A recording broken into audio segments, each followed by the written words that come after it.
When we think of objects associated with magic, the list is pretty much instantly conjurable, if you will excuse the pun. Objects such as crystal balls, tarot cards, the magic wand, even the 4 elemental objects, be they sword or dagger, wand, cup, pentagram, disc, etc., etc. So, magical objects and objects which would probably be put under the umbrella term the occult are a dime a dozen. There's so many that come to mind when I say, like, think about an object used in the occult or used for practical magic. Now, my show is not only about magic, though, despite the fact that magic is within the title. I always say a podcast about magic, the occult, the esoteric, the paranormal, the supernatural, and the weird. And while a lot of lines can be drawn as to what the distinction is between magic and the occult, as well as the paranormal and the supernatural, when one thinks about the latter of that list, the paranormal and the supernatural, not a ton of objects come to mind. Because almost in the same way that, like Charles Fort, I dislike the term paranormal and supernatural. They kind of mean nothing. The reason I bring them up is because it means something to other people. And my podcast has always been for people that are curious about these sorts of things. So as far as objects equated with the paranormal, there really is one that seems to rise to the top, and seemingly almost everybody in the Western world, huge quotation marks, knows exactly what I'm talking about. And the term that I'm going to use is one that is of a brand name, in the same way that, Kleenex is the name that we attribute to tissue paper that one uses for their face or their nose, or Band-Aid for medical bandages to cover up a boo-boo. The paranormal has one object specifically tied into it, which brings up so many different feelings, emotions, and, dare I say, memories for people. That, as far as objects that I could cover on this show, and truthfully, I try to cover as much as I can. And for the most part, I try to save many of the interesting objects for my Patreon offerings. There is one object that I think deserves a full episode unto itself, because as far as the paranormal is concerned, this is the object. And when you hear the name, you know exactly what I'm talking about. And therein lies its true power. So my name is Douglas Batchelor, and you're listening to What Magic Is This? A podcast about magic, the occult, the esoteric, the paranormal, the supernatural, and the weird. On this episode, we will be covering an object that traverses all of these things. Ouija.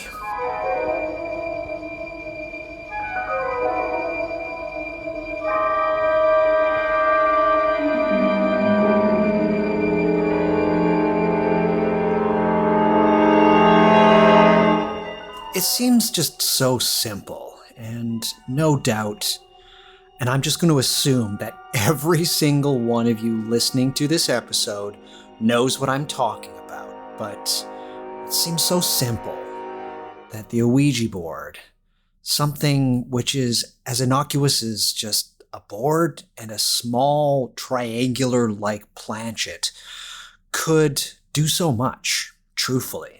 And I'm talking to you specifically, you listener listening to this. What comes up immediately for you when I say Ouija board? Is it those movies that have been coming out? Is it a memory of like an experience that you had with some friends when you were younger, or maybe in college or university? You played around with this strange device that seemingly was almost nothing and something very strange happened, or maybe nothing happened. Is there an emotion that comes up with you like, nah, I'm not touching that. I don't want anything to do with that. I've heard stories of a friend that I knew in junior high. They knew somebody who used the Ouija board and then their parents killed them. No thanks. Don't want to have anything to do with that. Or is there just like a sense of ambivalence? Like, yeah, Ouija boards, it's the odometer effect. Moving on. Let's go. Let's talk about some magic, Bachelor. Get some magic going. It's been weeks since you put out an episode, Bachelor, and you're covering the Ouija board. What the fuck? Anyways, to this I say yes. I'm covering the Ouija board, and I know it's one of those things where it's supposed to be, this show is supposed to be for you, the listener, right? Like that you are my audience. And I'm hoping that if you listen to my show, that you like it enough that you get some enjoyment from it. And then perhaps you'll sign up to the Patreon, or maybe just, you'll buy a t-shirt or something. And that's not the only reason I do this, truthfully, but it does help.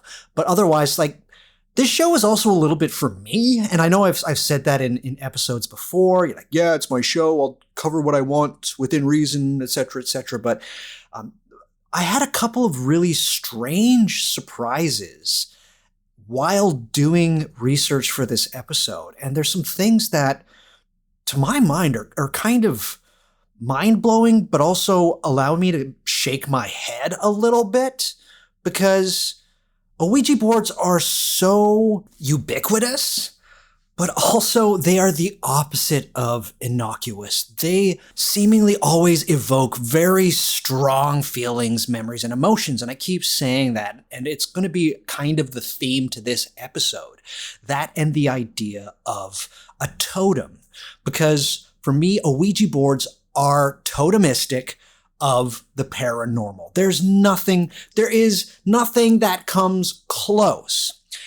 I've tried to think of something, an object which everybody knows and yet doesn't really stick out too much, but also has a huge gravity to it, and nothing comes as close as talking boards or spirit boards, otherwise known as Ouija boards. So the most mind-blowing thing while I was doing research for this episode is that, truthfully, there's not a lot of good information out there about these boards. There's no book, like an academic or even like a scholarly mass-produced book about the history and just everything involving the Ouija board. There's a lovely, wonderful chapter within, this is about as close as you get, and it's a former guest of the show, Mitch Horowitz. He has a wonderful chapter in Occult America called Don't Try This at Home, Ouija and the Selling of Spiritualism. Definitely check that out. Read that chapter. In fact, that book is a fantastic book. It is well worth reading. If you find this show interesting and you haven't read Occult America, White House Seances, Ouija Circles, Masons, and the Secret Mystic History of Our Nation, you have to read it. It is essential reading. But yeah, besides this one chapter, there's no other books around that talk about Ouija boards or talking boards in an all-encompassing way. There's nothing. It is so bizarre. All of us know about these things. All of us know exactly what this is. It is a cultural touchstone in Western civilization and has been for over 150 years, basically since spiritualism, and there's no information. And that is so crazy to me that something as wildly known has barely been given any kind of credit or any kind of due. And that is what makes it so spectacular to me. Because on one hand, you have people that that say there's something weird about this thing. There is some strange stuff that occurs, and there's a lot of very odd stories. And then the other side is like, yeah, it's just a neat little trick, pretty harmless, but totally normal. People fooling around. It's the odometer effect. That's it. Why even waste time developing any kind of research or study or even giving it like a proper history? That's crazy to me. And truthfully, I cannot think of any other object like this. And if you'll excuse the pun, the Ouija board, it's almost like nobody wants to touch it.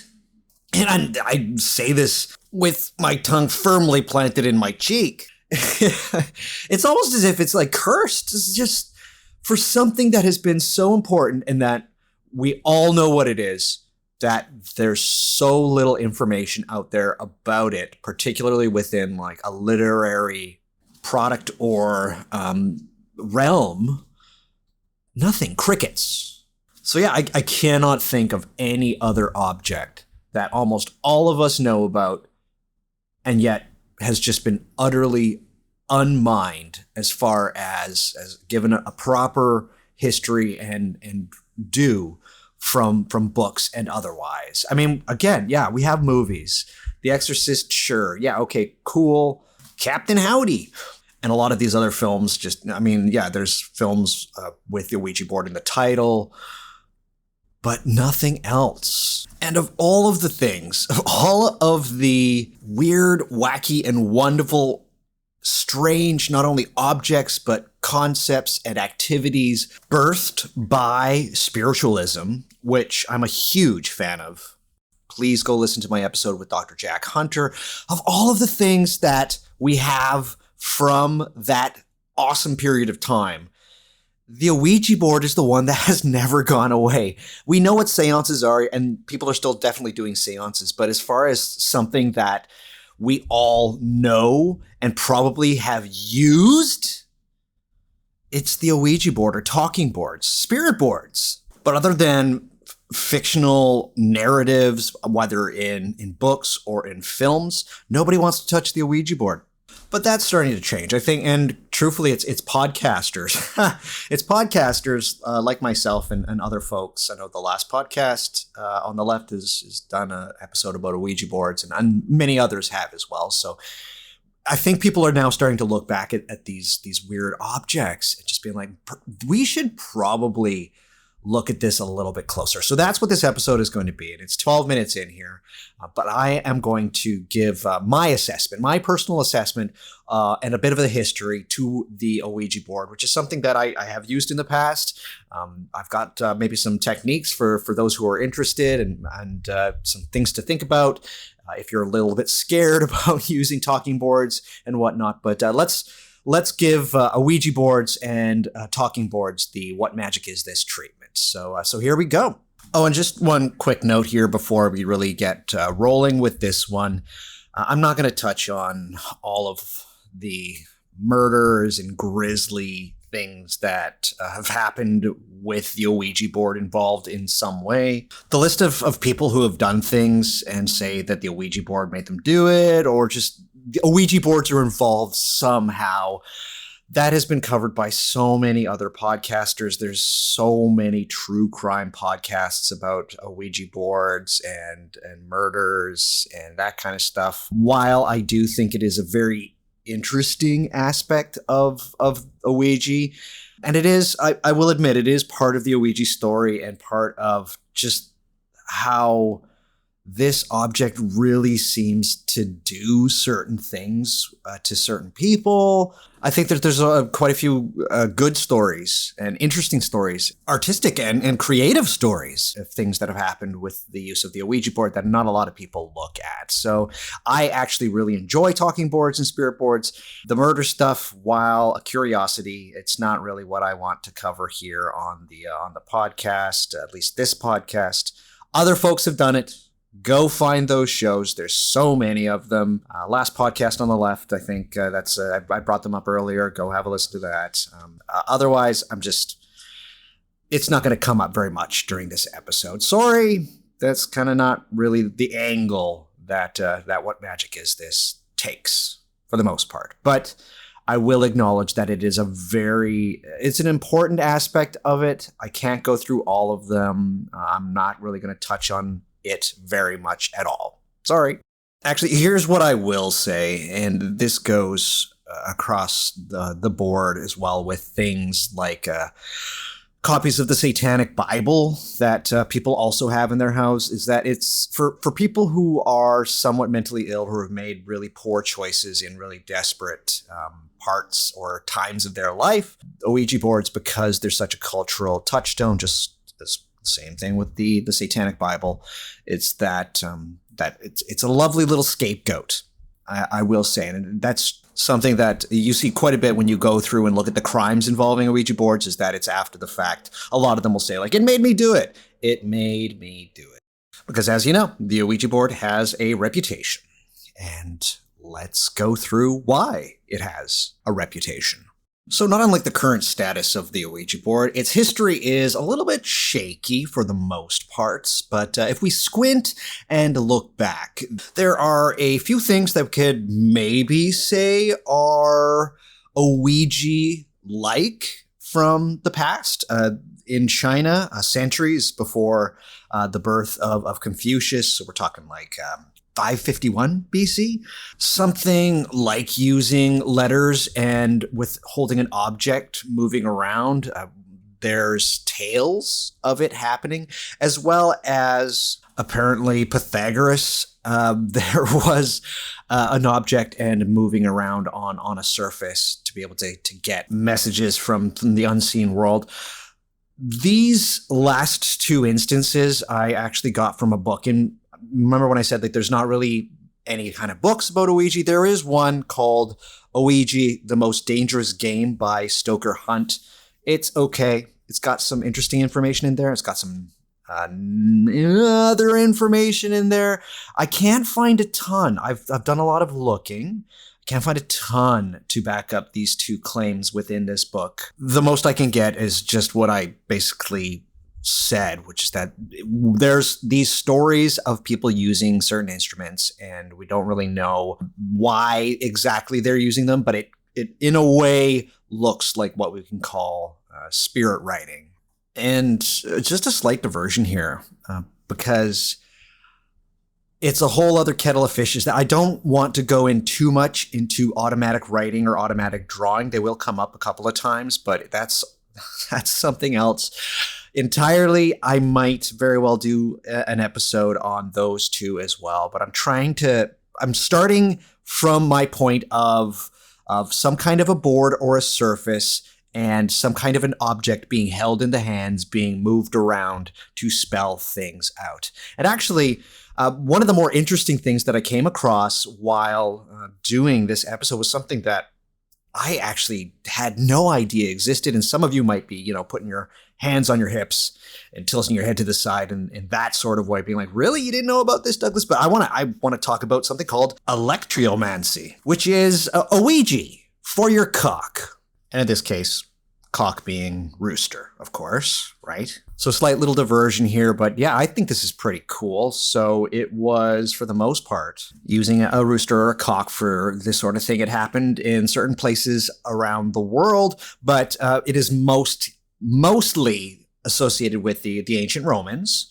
And what they would do is they would construct a circle, and they would put letters and Roman numerals around the circle, and then around these letters they would put grains. So they would scatter grain around the perimeter of the circle on top of the letters and the numerals, and then in the center of the circle they would place their cock. And of course the cock's going to do what the cock's going to do, and it will select and peck at the grains, and then of course there be people there recording what the cock is picking, and then what the rooster has selected. That would all be interpreted. There would be a message. So yes, your cock would act as the agent of some kind of message from the unseen realm. So I'm just going to bring this up because I think it's really fun. In a way, it is almost like Ouija or spirit boards, except they're involved an animal. And here's what I say. Astrology tarot cards, runes, they're tired. I say let's bring back using your cock for divination. Man, I really rode that cock to try and get giggles out of you. I know you waited a long time, everybody, in the summer of 2023 for this episode. And this is the best I've got for you. Using the word cock to try and elicit laughs. I hope it worked. Anyhow, bring back electromancy. However, for the most part, and it is somewhat of a consensus amongst historians of talking boards and Ouija boards, the real precursor to something like this is called Fuji, or Fuchi. Forgive my pronunciation, of course. I'm not very good at any languages that aren't English, and even English I struggle with. So this is a kind of planchet writing, so very familiar to something like a Ouija. And it began around the Ming Dynasty, so we're talking like 1368 to about 1644, just over 1500 years ago. It involved a suspended stick, usually attached to something like a sieve. And by the way, sieve, all of that fun stuff, cunning folk, little bit. There's connections to be made between that and Ouija boards as well. Anyways, back to Fuji. Stick attached to this kind of a sieve, and it would be suspended over either sand or incense ashes, and sometimes just any kind of ashes, into which Chinese characters were written. Apparently it was hugely popular. And you know that expression, history doesn't repeat, it rhymes. I truly believe that, because there was this Fuji, there was a craze, just like there was for us and spirit boards for us, for the Western world and North America specifically, when spirit boards started to become a thing, and then when eventually a Ouija was put out by a games company. But Fuji was big in the Ming Dynasty, and the 12th emperor of the Ming Dynasty, Zhang, actually constructed an altar for doing Fuji in the Forbidden City in Beijing. And I'm not sure if it's still there. I'm trying to find information about this specific altar in the Forbidden City. I believe it's called the Jitan, planchet altar. Yeah, it's been very difficult. I haven't been able to. So listeners, if you know if this is still there or if it has been removed since Zhejiang, the emperor who put this altar in the Forbidden City, please let me know. I'd love to know if it is still there. But yes, it was very popular. There was a Fuji craze. It went on for over 100 years. And in fact, it was so popular that it was outlawed, prohibited by the following dynasty after the Ming Dynasty, which would be the Qing Dynasty, which lasted from 1644 all the way to 1912. But of course, that didn't stop people from doing it. They still did it, because when you prohibit or outlaw something, it remains popular. In fact, sometimes it becomes even more popular. I can't imagine what would have happened. Here's a wonderful thought experiment. I wonder what would have happened. Like, the mind just reels at the possibility, and it would have been such an interesting alternate timeline for North America specifically. But imagine if after the craziness that occurred following the release of the film The Exorcist in 1973, that the governments in North America, I'm speaking specifically about the United States and Canada, what if they outlawed the Ouija board? What if they told Parker Brothers that no more Ouija boards, stop making them, they're outlawed, people can't use them? I can't even imagine all of the craziness that would have happened. That would have been so cool, kind of terrifying and interesting. Anyhow, yes, Fuji was prohibited by the Qing Dynasty in China. More squinting and also not a lot of information found about it, but there was apparently in pre-Columbian North America something called squidalact boards that would be used to talk to the dead and locate things that were lost, or even people that have been missing.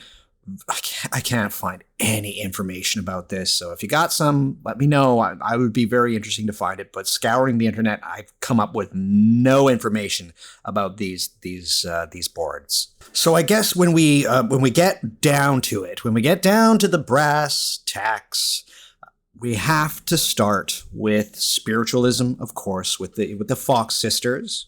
March 31st, 1848, in Hydesville, New York. Did an episode, go have a listen. Of course, what happened during this period of time, an extremely fascinating period of time, is that people were trying to contact the dead. And they would do this many, many ways. But one of the ways in which the dead could be contacted was through a series of knocks that would be produced by people laying their hands on tables, and the table would move about, making noise. This is called table rapping, and table rapping will be used for the most part as more of like a derogatory term to talk about the activities of spiritualists for the most part.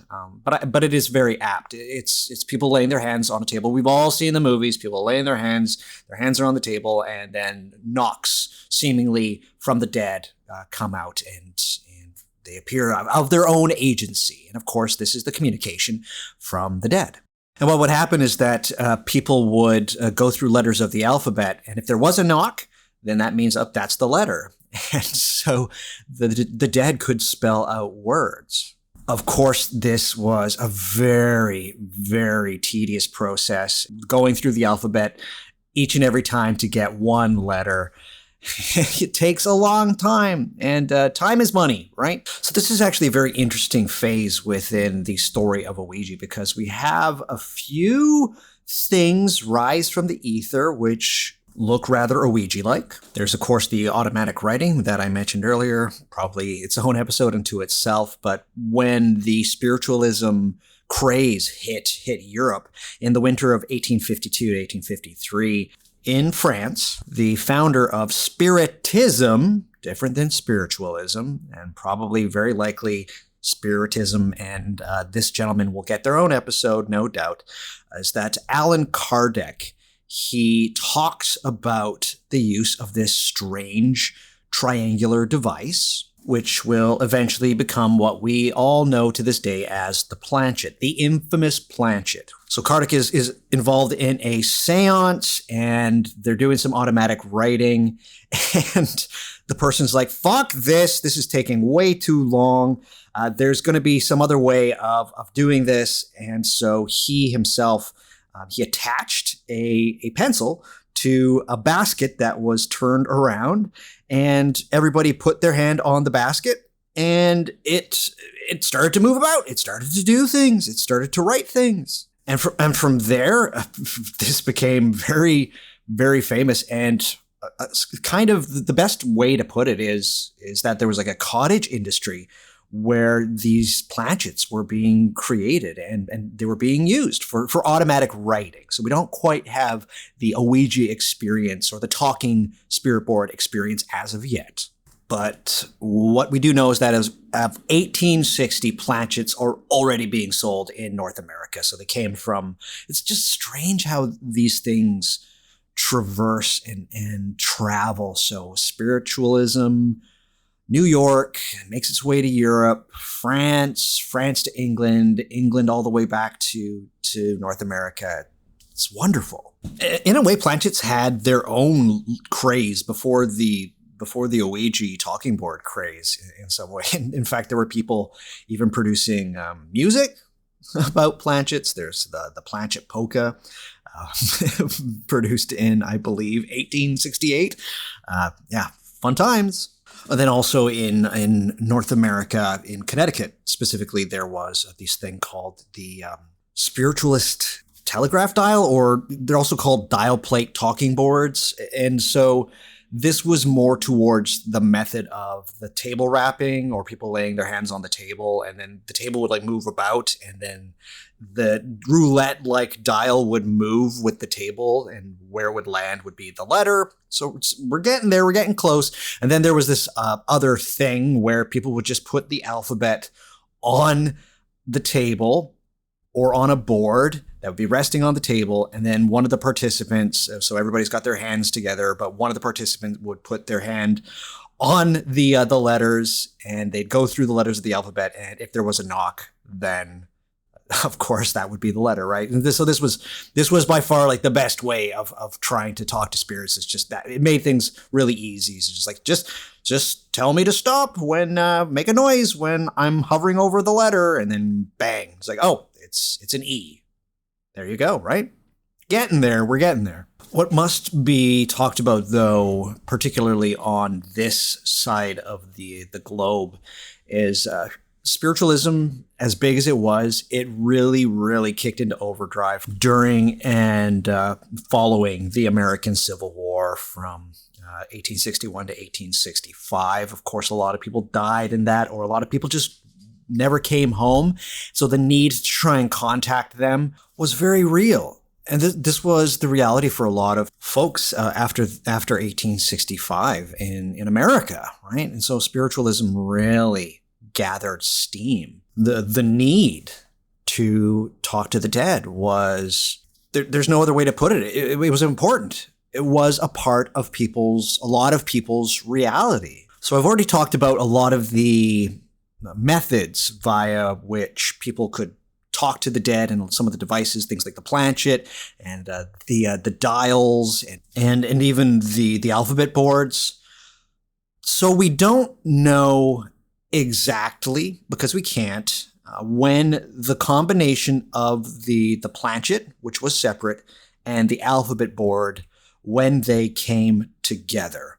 There is a little segment that was in the October 1871 Quarterly Review that says this: on another occasion, we happened to be on a visit at a house at which two ladies were staying, who worked the planchet on the original method, that of attaching it to a pointer which indicated letters and figures on a card, and our long previous knowledge of whom placed them beyond all suspicion of anything but self-deception.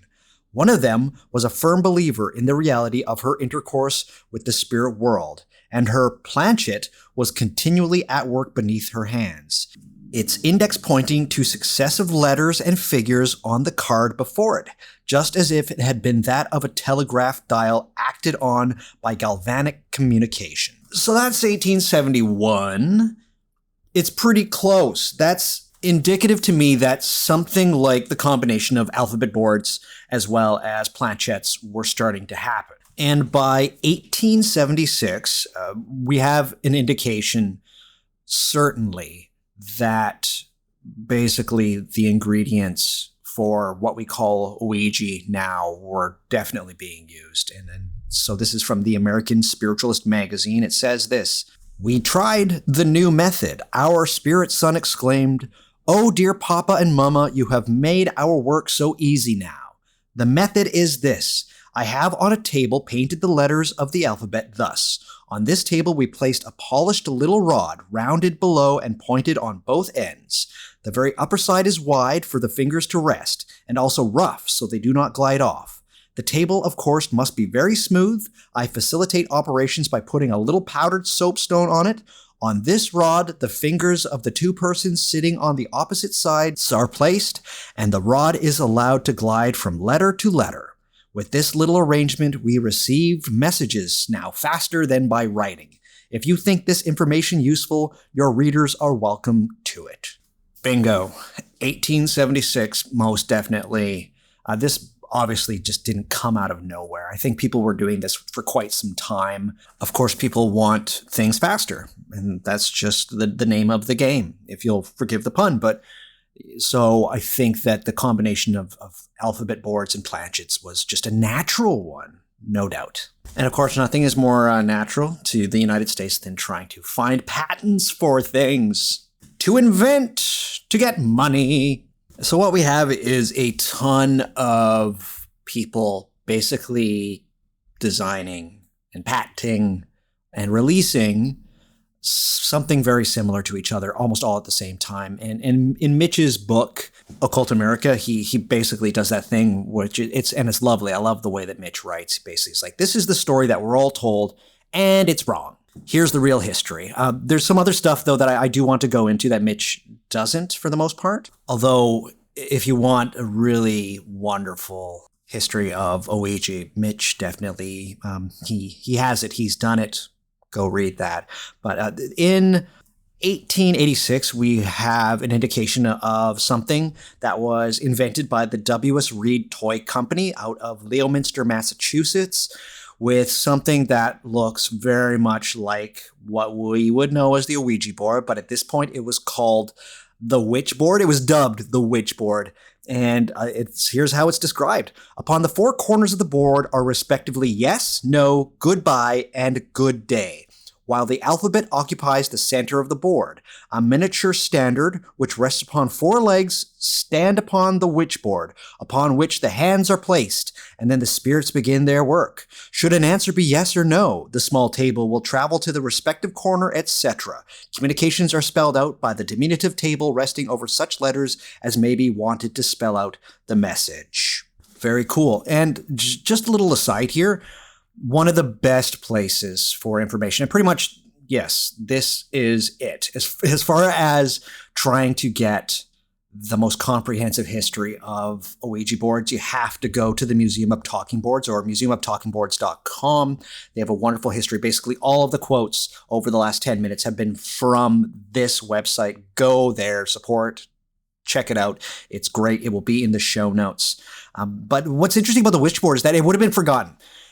And the Museum of Talking Boards make this apparent, is that this device probably would have been lost to history had not it been gifted to the President Grover Cleveland as a wedding gift from a friend of his who happened to be the treasurer of this toy company, Charles Dresser. And there's an amusing anecdote about when the president received this gift. He was like, "Oh, thank you. I don't believe I shall be consulting it right away." I don't know why the president's got a weird English accent. I just give everybody English accents. Anyhow, so the Witch Board probably, from what we can tell, is basically the original Ouija board. However, the patent for in quotes here, a Ouija or Egyptian luck board was filed on May 28th, 1890 by the patent attorney and resident of Baltimore, Elijah J. Bond, who is listed as the inventor, as well as the assignees, as Charles W. Kennard and William H.A. Maupin. Now, Charles Kennard is the one that said that the name Ouija came from Elijah Bond's sister-in-law, and I quote, "I remarked that we had not yet settled upon a name, and as the board had helped us in other ways, we should ask it to propose one. It spelled out O-U-I-J-A. When I asked the meaning of the word, it said, 'Good luck.' Miss Peters thereupon drew upon her neck a chain which it had at the end a locket, and on it a figure of a woman, and at the top, the word Ouija. We asked her if she had thought of the name, and she said she had not. We then adopted the word." So yes, the patent was filed, and then it was granted on February 10th, 1891. We had the very first, what we would call, a Ouija talking board. And they're interesting to look at. They're very nondescript if you look at them. The Baltimore Oracles is usually up at the very top for these companies, and they would advertise in a lot of the periodicals, which was a really big thing at the time. And guess what? They made a lot of money. And by 1892, the Kennard Novelty Company, they went from one factory in Baltimore to two in New York, two in Chicago, and one in London, England.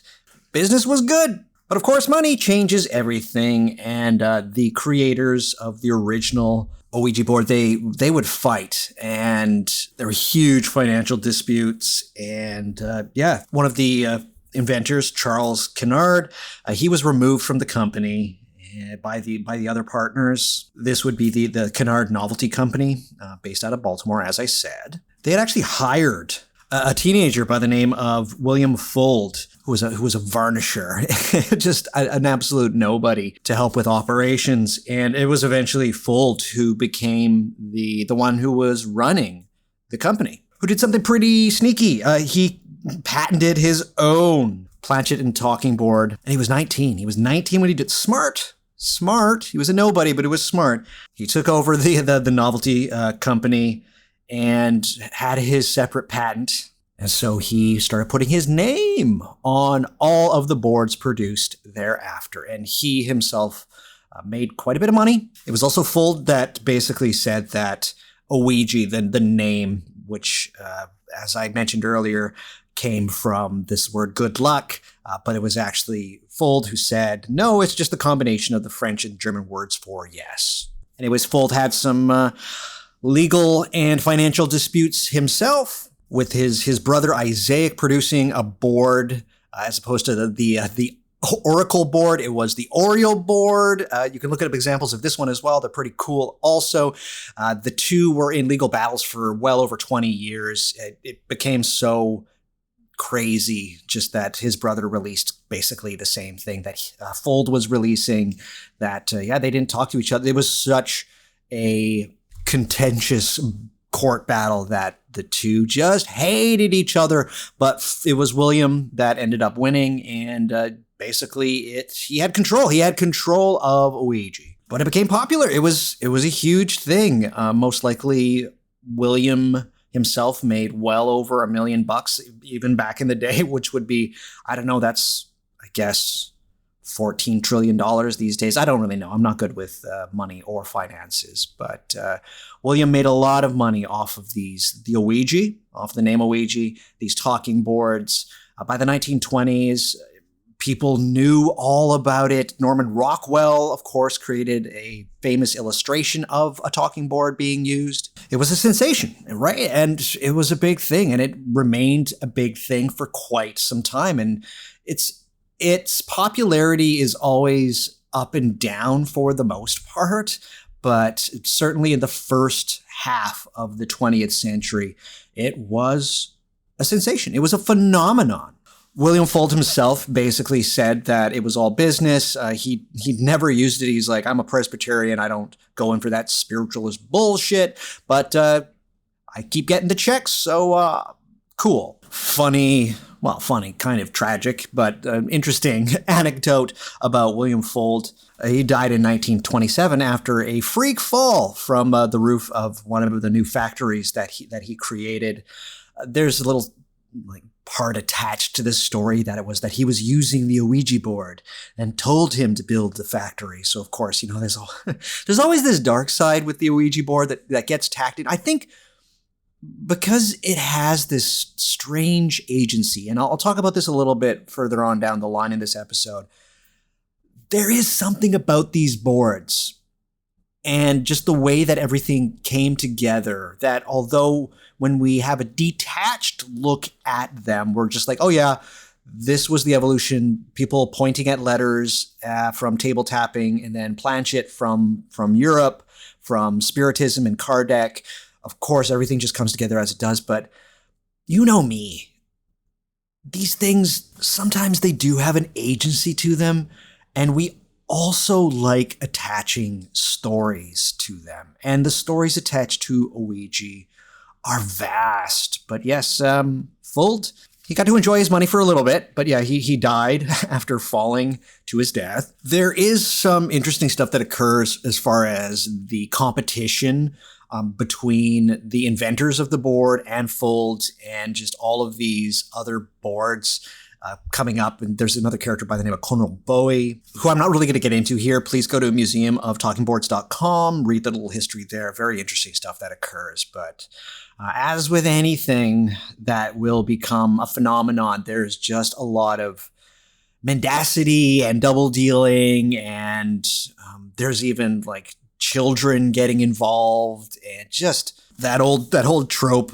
Because this character Washington Bowie, he was kind of the original powerhouse, to use the word that the Museum of Talking Boards uses, behind the Ouija Novelty Company, and he made pretty much all of the decisions at the beginning. And his son Washington Bowie Jr., who was the manager at the Chicago factory, he was the one that hired Fuld, who was 20, But even though Fuld had that patent when he was 19, man, yeah, the story of the original Ouija board and talking boards as far as the patents and business decisions and all that kind of stuff is something that I'm not really going to go into, although I just kind of did in a small way, but very fascinating, very interesting. Suffice to say that although a lot of these companies are novelty companies, people took the board very, very seriously, those that used it, definitely.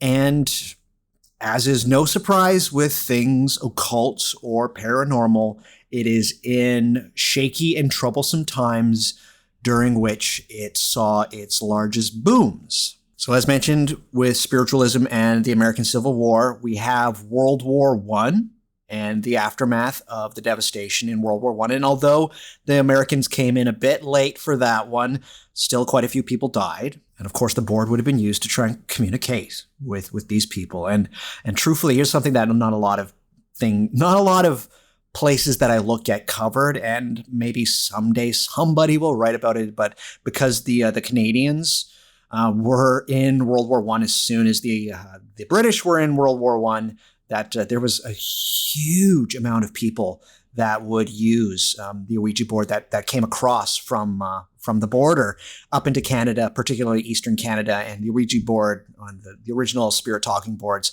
were in big use after World War I up in Canada. But also in uncertain times south of the border as well as north of the border. But the Great Depression was a really awful time, as I'm sure a lot of people know. But for William Fuld and the Fuld Company, business was very, very good. So good that they had to open new factories to meet demands for the talking boards. And then once again, there was a little bit of a dip after things get a little bit better in the U.S. specifically. But World War II occurs, and again, the Americans enter a little bit late on that one. Guys, come on. Anyways, always late to the party and always making such an entrance. Anyhow, in 1944, one single department store in New York sold 50,000 boards over 5 months. Once again, Fuld, he fell to his death from the top of his factory. He was installing, he was a patriot, so he was installing a flagpole himself, even though he very definitely had money to get people to do that for him. Perhaps it was a symbolic gesture, but yes, he fell to his death. His children took over the company. As I said, things were good for them in the 30s and the 40s, but then the 60s rolled around. And in 1966, the family of William Fuld, they wanted to retire. They'd made some money. They were done. They were just like, okay, let's get rid of it. And so they sell the patent to the Parker brothers. I am sure everybody here is familiar with the Parker brothers, making such classic games as Monopoly, right? Clue, Risk, Trivial Pursuit, Sorry, and the perennial favorite, Bop It. I'm kidding. If you know what Bop It is, congrats. You're old and lame, like me. Kudos to the Parker brothers, however, for once they purchased the patent from Fuld's family, they produced a really accurate reproduction of the original Ouija board produced by Fuld's company. So the original Ouija boards produced by the Parker brothers, and again, hats off to them. They were basically continuing what Fuld had been producing, or their company had been producing. If you look up pictures of them, it's pretty much the classic design for Ouija boards. Everybody would recognize it. That like smiling sun is next to the yes, the moon with the star is next to the no. Of course, you have like the arced A to M and then N to Z and a second arch just right below it. Numbers 1 to 0, 1, 2, 3, 4, 5, 6, 7, 8, 9, 0. Goodbye at the very, very bottom. The little planchet, of course, has the word Ouija on it with William Fuld's name on the planchet. So yeah, the Parker brothers, they started producing this, and it was cardboard for the most part, but there was also the beautiful, and I mean, if anybody wants to send me one, I'd greatly appreciate it. There was a wooden deluxe edition. So while I have made a big deal out of the fact that prior to Ouija being bought out by Parker Brothers that it was popular. Truly, the largest success that Ouija saw was after Parker purchased the board from the Fold family in 1966. In 1967, Parker Brothers sold more than 2 million Ouija boards. It outsold their most popular game, Monopoly, and it remained one of Parker Brothers' biggest money makers basically since. It's always kind of been one where there's periods of time where it's really popular and then it's not popular again. I think what occurred recently, and this is just from memory, so don't quote me on this, but Stranger Things, the TV show produced by Netflix, they released an Ouija board, I believe, and a lot of people bought it. Suffice it to say, Ouija has been, since 1966, just a part of our lives. And just a quick aside here, I know it's been a long time since I've made an episode, and I know I keep bringing it up, but man, part of me really wants a Monopoly Ouija. I would love to see the combination of a Monopoly Ouija board. And if you add a Bop It, I think it would be even cooler. I think that would be amazing.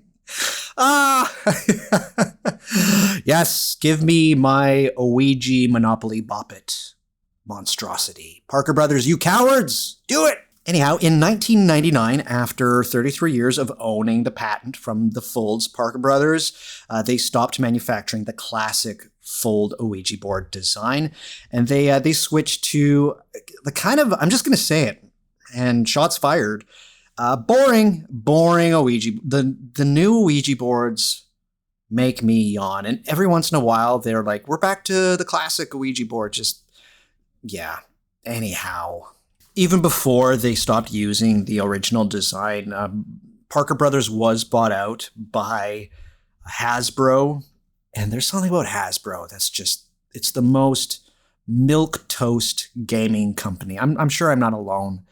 I don't play a lot of board games, but man, Hasbro, come on. More like has been, am I right? I'm not wrong. Although they did something very funny. I believe in 2008, Hasbro released a pink version, or like a really girly version of Ouija to try and get like teenage girls to use a Ouija board, and people were very pissed off.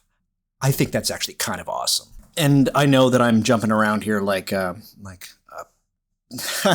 guess a planchette being held by 13-year-old girls having a sleepover. But in December of 1994, Consumer Reports published the results of a survey among 17,000 young people from the age of 10 to 14. What kind of board games did they play? And what ones did they enjoy the most? And there was 83 games listed. Now, at the top of this list was, no surprise, Monopoly. Number 2, the Ouija board in 1994. Now, initially when I read this statistic, I was like, okay, like kids in 94, grunge, everybody was kind of pissed off. And so maybe it might have just been like a fuck you, or I'm just having fun. So like trolling the survey. But also part of me is like, no, actually people were still definitely using Ouija boards. I remember I was 11 years old in 94. So it's like, oh yeah. Yep. 90s. Hell of a time. But yes, to say that Ouija boards are a part of North American culture is correct. You know what a Ouija board is. You've probably used one. Like I'm sure so many of us have used them or have come in contact with people who have used them. Lots of folks still buying them. You can walk into any place that sells board games and they will actually have Ouija boards. Although here's a funny, interesting little anecdote that I had while doing research for this episode. I went to, in Canada, we have this store called Value Village. It sells secondhand articles, including clothes, but also board games. And I was asking one of the people who works there, who accepts like the donations and stuff like that. And I asked them about Ouija boards, and they say that, and I don't know if this is true, Maybe I shouldn't have mentioned what company this was. Anyways, I'm going to say it anyways. But they say that they said that they're instructed to throw away the Ouija boards. They bin them. They get rid of them. They throw them away because when people turn in their Ouija board that they bought once upon a time. Time to get rid of the Ouija board. Might as well give it to this secondhand store. Here you go. Take this cursed object. It goes straight in the dumpster. Anyways, I don't know if that's true or not for every one of these secondhand stores. Fun times. But if it is true, this certainly speaks to one thing that I don't want to dwell too much on it. I know I've already said this already, but the reputation of using these boards. So let's get into it. What has been happening with the Ouija board? For the most part, Ouija boards up until the 60s they were something to do. They were fun. For some people, they were very serious, certainly, but for the most part, it was a pastime, including that Norman Rockwell painting that he did for, I believe it was the cover of the Saturday Evening Post in 1920, May of 1920. Anyhow, it's a funny illustration or painting, certainly, with the two people, man and a woman, both have their hands on the planchette. If you look at the Ouija board, it's just a regular talking board, as would have been produced by Fuld and the Oracle or Oriole boards, as they were by that time. It looks like it's fun because the girl's kind of looking over the guy's head. She's really into it. And then the man is very obviously looking directly at her, maybe moving the planchette himself to get it to say certain things. One never knows. But for the most part, this was kind of the reputation of these boards. It was fun, it was a pastime, and it was wildly popular. In fact, the Baltimore Sun hired a full-time editor whose sole duty was to answer Ouija-related questions. That's pretty awesome. In December of 1919, the mysterious talking oracle, as quoted by the New York Tribune, had succeeded the Bible and the prayer book in fraternity houses in students' rooms. There's a lovely photograph of two actors on the set of the 1936 film Human Cargo using an Ouija board. She's wearing, her fur boa. Yeah.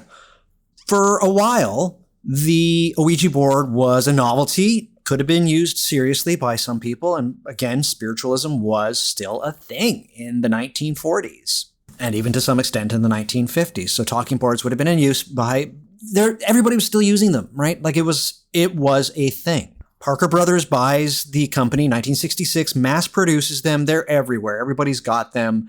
Millions of them sold over the years, 2 million in 1 year alone, right? So it's still fun. It's still a novelty. Nobody really thinks they're talking to the devil, although there's definitely articles of Christian organizations saying don't use these talking boards, but those have been around, basically. People have been hating on the Ouija since the very beginning, right? Okay? I realize when I just say right, okay, I'm actually saying yes, yes, and also by proxy saying Ouija. All right, are you with me? Let's keep going here. So the reputation of the Ouija board, pretty tame for the most part.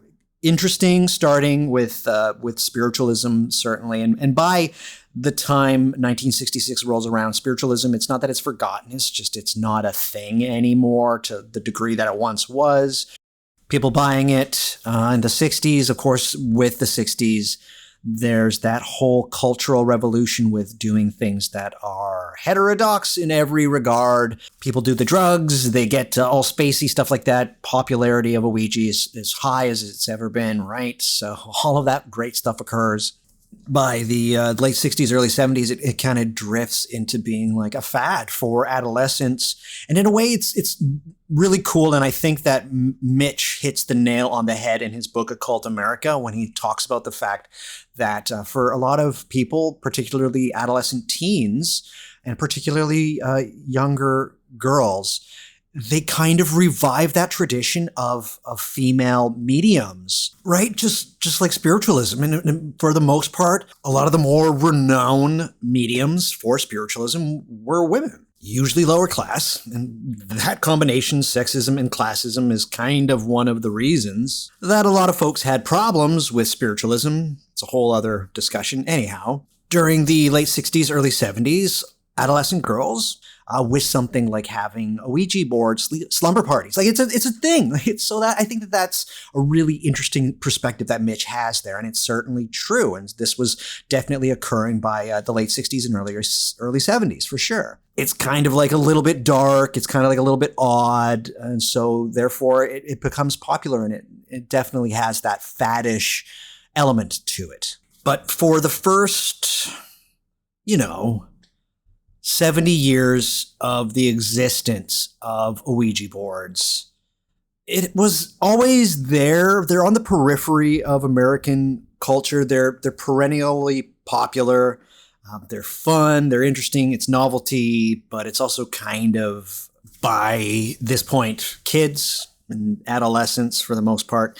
The story of the Ouija, it changes drastically in 1973.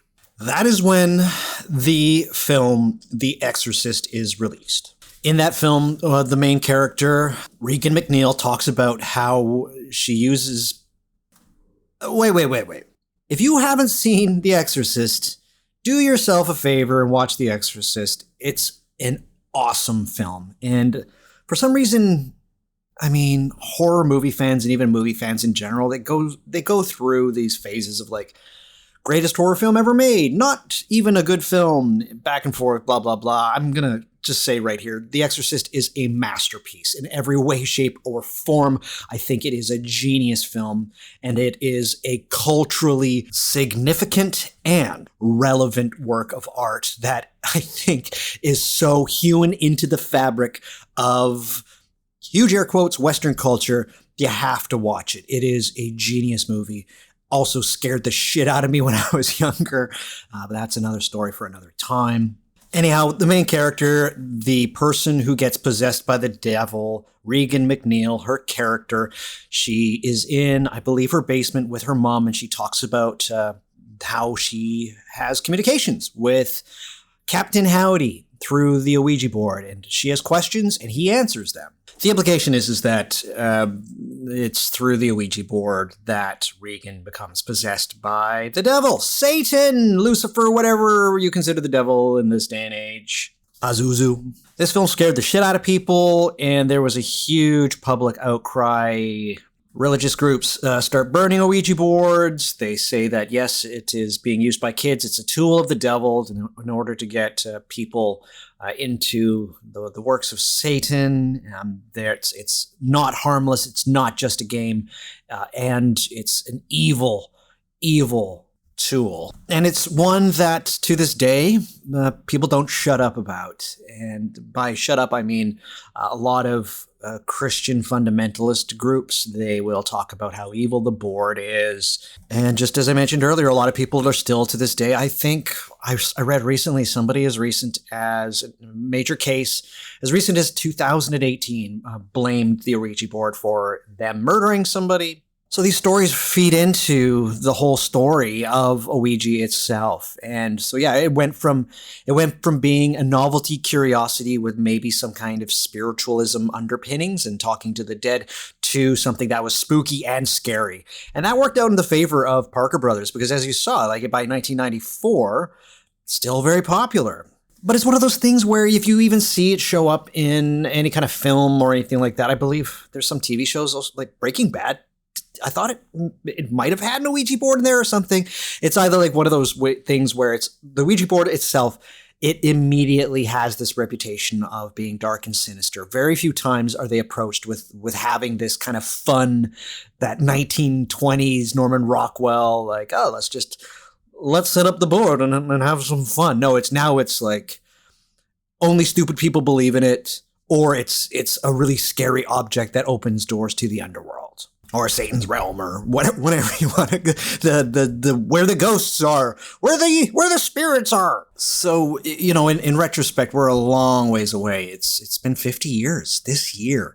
It's been 50 years since the release of The Exorcist, which, come December 26th, 50 years away from that period of time when the Ouija board was that novelty curiosity, became this demonic tool. I think that's a really interesting story that the Ouija board has. And the trajectory has always been fascinating to me.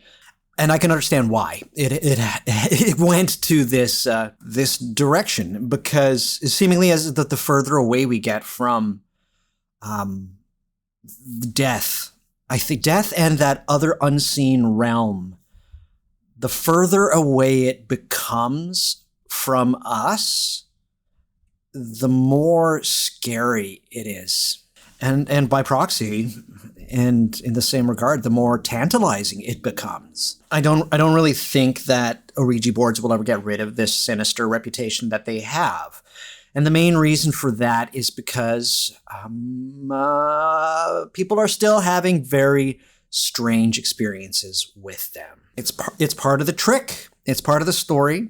And if you do tinker around with Ouija boards, you will have some things that occur. There is something to be said, and perhaps this isn't the best place to put this, but I'm going to say it because it is on the tip of my tongue as I am recording this now, is that the attitude and demeanor you bring to the table has a lot to do with what messages you get out of the board.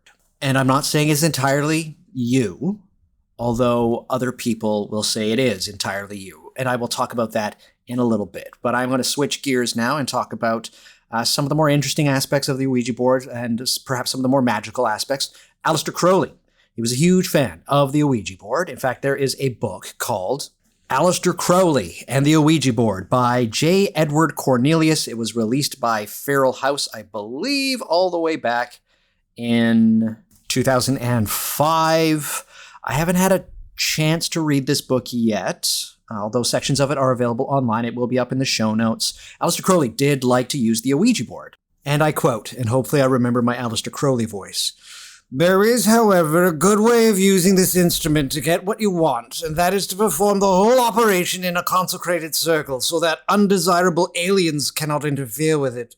You should then employ the proper magical invocation in order to get into your circle just the spirit you want. It is comparatively easy to do this. A few simple instructions are all that are necessary, and I shall be pleased to give these free of charge to anyone who cares to apply." Yeah. First one's always free, right, Uncle Al? So with that quote, what people don't realize is that although he did use the Ouija board, Aleister Crowley had the ambition of taking an entrepreneurial stab at devising and marketing and selling his own version of an Ouija board, because that's just the kind of guy that Uncle Al was. That being said, my guest for the Aleister Crowley, The Myth and the New Aeon, Richard T. Cole, has released a book, I believe it was last year, called 666 Sex and the New Aeon of Horus. I believe he has something involving something very Ouija-like in there called the Horus Toy, I believe. Check it out. But yes, Aleister Crowley did make use of the talking board, so the Ouija board. But yeah, check that book out, Aleister Crowley and the Ouija board. Sounds fun. I'm just, I think I have to tap out of Aleister Crowley books. I'm done. No more. But going from fake poets to real poets, the Ouija board has been used to somewhat interesting effect by writers and poets, because this is what I was mentioning at the beginning of the episode. A lot of times we like to talk about all of the murders and things like that, but I think that there's some very interesting, kind of perplexing, and very cool stories that come up when people of a more artistic bent use talking boards. The very first one is one that I find kind of perplexing. I mean, it could be a massive fraud, could also be something else happening, and this is the story of Patience Worth, who was a spirit that was contacted by Pearl Lenora Curran. So in 1913, Pearl's friend Emily decided that they should try to contact Pearl's deceased father, and so they brought out an Ouija board, and they had a little bit of success, but then after quite a few sessions, actually, Pearl got somewhat tired of doing it, and then Emily was like, no, come on, like one more time, we'll give it a go, we'll give it a whirl. And then this last time, the Ouija board spelled out, "Many moons ago I lived, again I come, Patience Worth is my name. And what would transpire over the next more than 20 years would be quite astounding, actually, in retrospect. And let me throw some numbers and some accomplishments at you. So from the first appearance of Patience in 1913, the spirit would communicate with Pearl Curran until about 1937. 4 million words dictated, 6 novels, 2 poetry collections, plays, absolute volumes of kind of weird conversations between Patience and Pearl. There would be movie deals, newspaper, tons of newspaper art. Pearl and Patience became celebrities. There's no other way to put it. Harper's Magazine said of Patience Worth that she is exceptional. In fact, Patience was considered an outstanding author by none other than the Joint Committee of Literary Arts in New York. One of the novels that was produced by Patience and Pearl, which is called The Sorry Tale, it was a bestseller. It went through 4 editions. People really loved Patience Worth, and a lot of people would speak up and basically say that it's such a strange and witty spirit, and it's very, very cool that this is happening. And in retrospect, because a lot of people look specifically at the life of Pearl, it is roundly considered basically a fraud. That the entire thing was just Pearl, who was a housewife. She dropped out of school at the age of 13. She was just really bored. That the entire thing is the creation of her imagination. That's all. So who was Patience Worth? Patience Worth, according to what it said through Pearl, was a Puritan who emigrated to America in the late 1600s. For one, the appearance of Patience Worth is kind of fortuitous, at least for Pearl, because this was considered in and around this time, 1913, kind of like the last gasp of what we would call like true spiritualism, right? Suffice to say, some of the more skeptical aspects of Patience Worth do, in a way, point to, I will just say that most likely it was an artistic creation of Pearl. Particularly, one of the biggest indicators for me is just that Pearl would contact Patience when, money was tight, things like that. And so she was fairly opportunistic in the communications and when things would be published and whatnot. But here's the thing, and here, I think it's wonderful that this person, Pearl, who was most likely a very gifted and very talented and very bright, intelligent young woman whose husband and mother kind of like stifled her talent and kind of kept it at bay. And then so she needed a conduit via which she could express herself. And the story with the Ouija board is just kind of how it came out. So even if the skeptics are right, and for this one, I'm pretty sure that they are, although there is kind of some interesting stuff that may make one scratch their heads, particularly when Patience would use words that would be very hard to find, words from the 1600s that would be very difficult to find in any kind of literature that would be available to Pearl at the time, and words that hadn't been in any kind of an English vernacular for a very long period of time. For some reason, Patience would talk using these words. Strange. That's a weird one. For the most part, I think the story of Patience Worth, I don't want to explain it. I think what I will just say is that the story of Patience Worth and the stories involved with the work of Patience and Pearl is a very interesting curiosity. And it's one of those things that I think that might need a reexamination.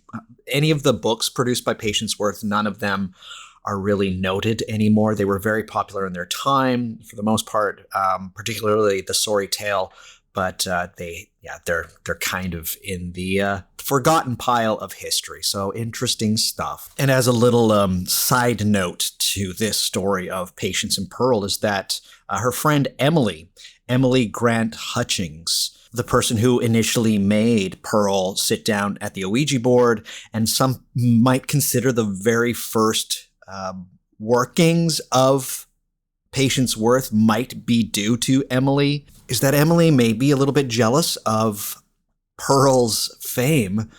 She said that she contacted Mark Twain after he died, and they produced a book from Emily channeled or had Mark Twain speak to her through an Ouija board, and the novel that came out as a result. Jap Heron was it was panned, and everybody said it was absolute crap. And the Twain family did not like this one bit, and there was lawsuits. So there you go. I find Patience and Pearl's story, particularly Pearl, she's an interesting person. I find it to be fairly fascinating. Look it up. Anyhow, moving on to the next. This is an interesting one because it has been talked about quite a bit, and you very well might know this person. So it would be Sylvia Plath, and to another extent, her husband. Did you guys hear that? That's a crow. Just decided to pop onto my balcony and say hello. Pretty cool, because I was just saying while the crow was cawing, to another extent, Sylvia Plath's husband, Ted Hughes. Ted Hughes actually has a literary work called Crow, From the Life and Songs of the Crow, which he put out in 1970. It's kind of like his attack on Christianity, and as Crow takes all of the mythological forms that Crow has had through all different kinds of cultures. Ted Hughes is an interesting character, worth looking up. Also talked about in Peter Gray's Apocalyptic Witchcraft. Great book, worth reading. Anyhow, moving back to, yeah, that's cool. So yeah, Crow just decided to land and say hello.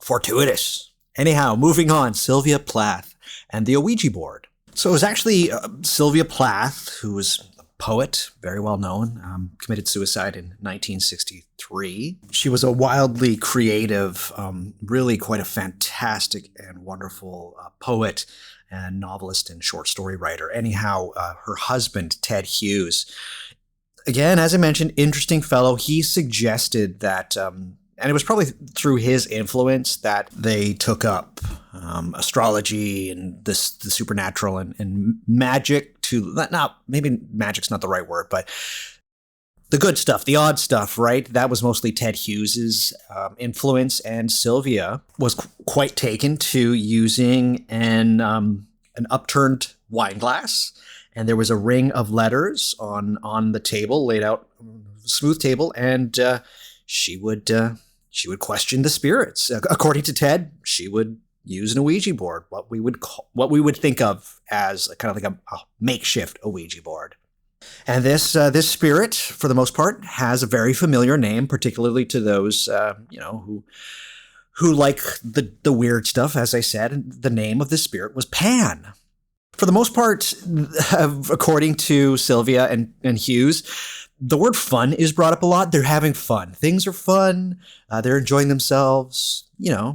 Plath even has a poem called Ouija. And I quote, "The glass mouth sucks blood heat from my forefinger. The old god dribbles in return his words. The old god, too, writes aureate poetry." So very interesting stuff. And I don't want to dwell on it too much, but the story of Ted Hughes and Sylvia Plath is it's pretty sad for the most part, worth looking up. But the word that is used, again, is fun. Ted said that Sylvia was having fun using it, and Sylvia herself said that she enjoyed these sessions. She just had a wild time. But people have made quite a bit, and it's not my place here. If you want to, go have a look. But a lot of people have said that Ted and his dalliances with astrology and the supernatural and hypnotism and whatnot did not help the already severely mentally ill Sylvia Plath one bit. So it's an interesting one, but kind of leads to a sad story. And truly, a lot of the people that read the poetry that came from Sylvia while using this Ouija-like process, that it's certainly not her best work. Anyhow, still interesting. to say the least. But definitely look up Sylvia Plath and Ted Hughes. Now, the last one that I'm going to go into here is always save the best for last. And I hummed and hawed whether I should include this, because part of me was like, should I do a full episode or even a Patreon episode about this whole situation? Because it is one that I find incredibly fascinating. And when I first encountered this story, it seemed so like dumb to me. I was young because I was quite, I was in my early 20s when I heard about it, and I was kind of like, oh, that's interesting, kind of lame, but interesting. Moving on, other things, I don't know, like lesser banishing rituals of the pentagram or whatever I was doing at the time. But as I get older, this is one of the most fascinating and compelling things that an artist or a poet has done while dancing with the paranormal. And that is the changing light at Sandover.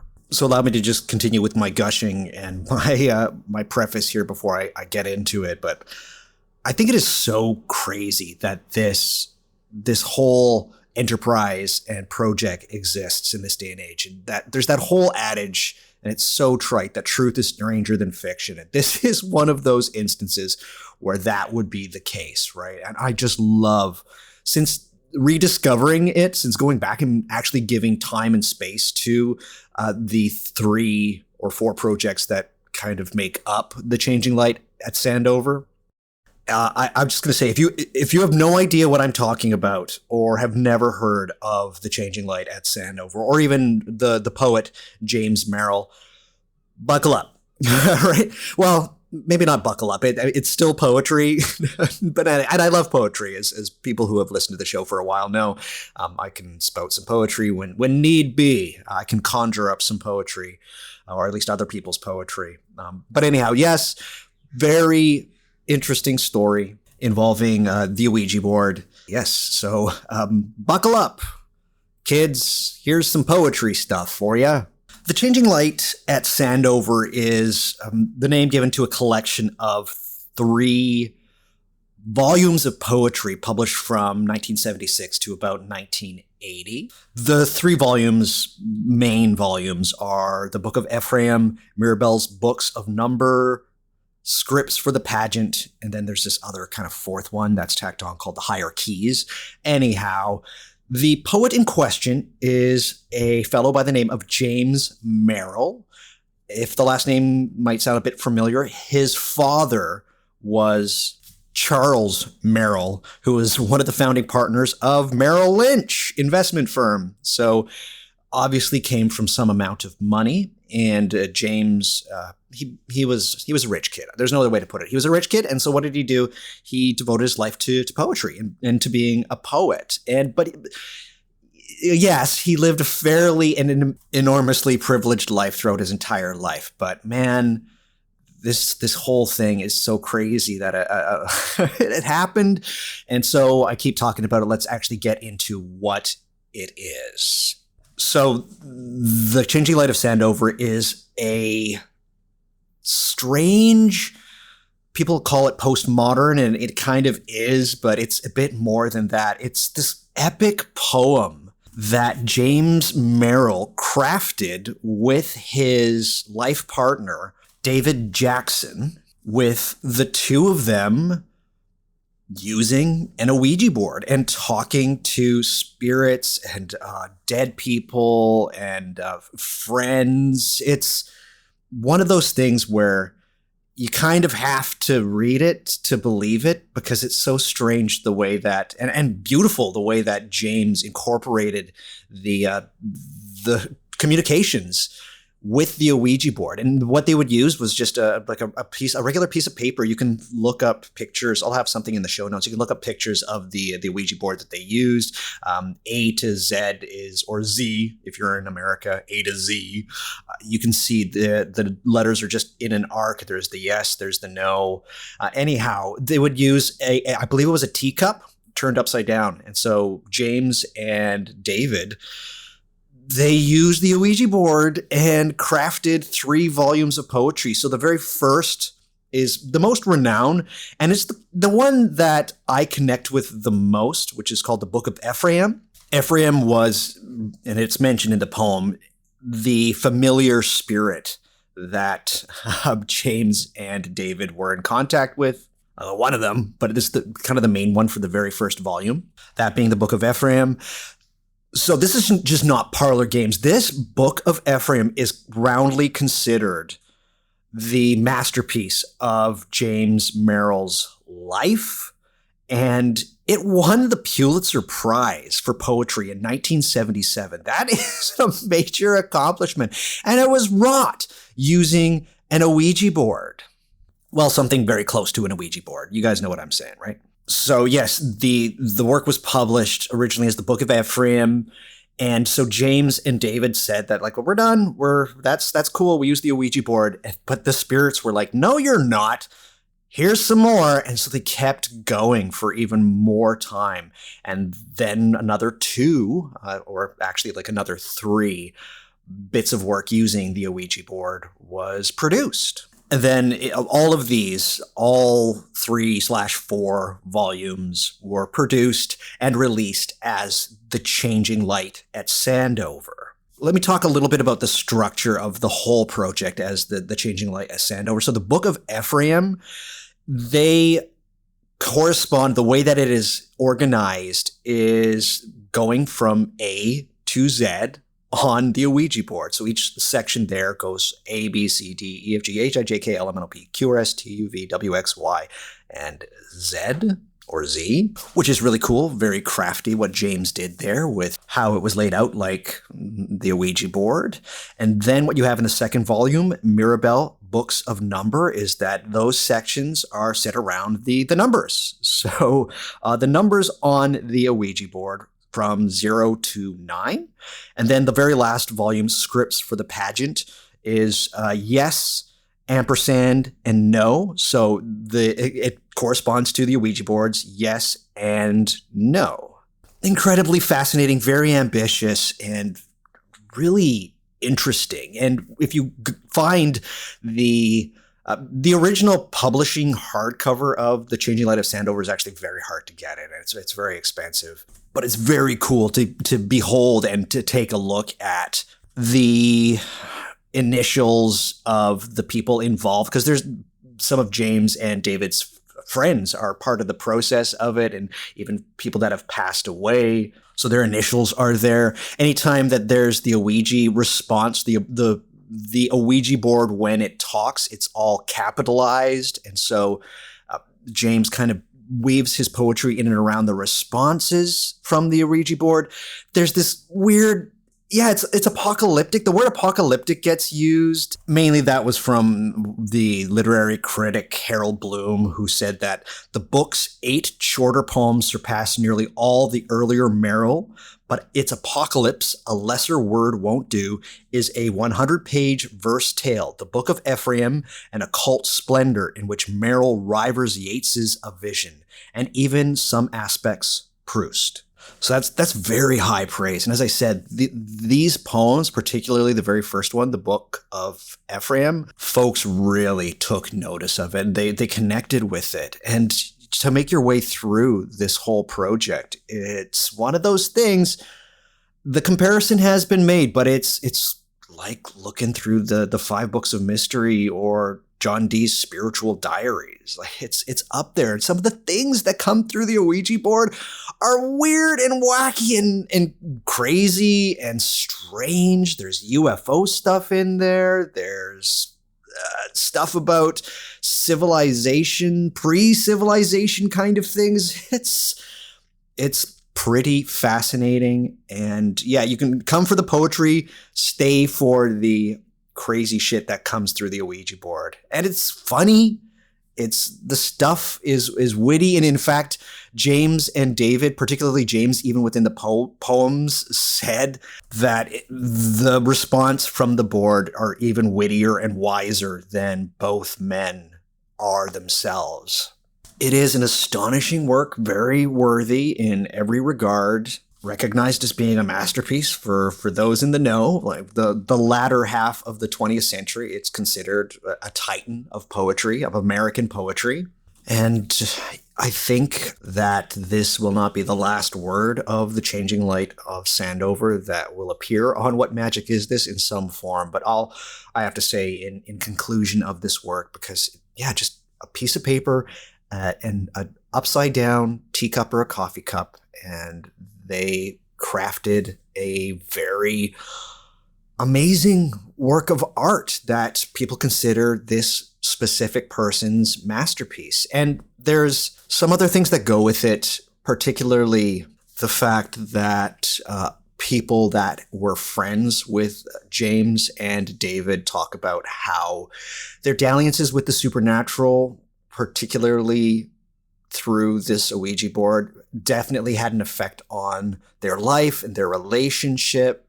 And James died of a heart attack in 1995. His partner, David Noyes Jackson, passed away in 2001, although had a myriad of health issues, including, I believe, emphysema in some way. He was a smoker.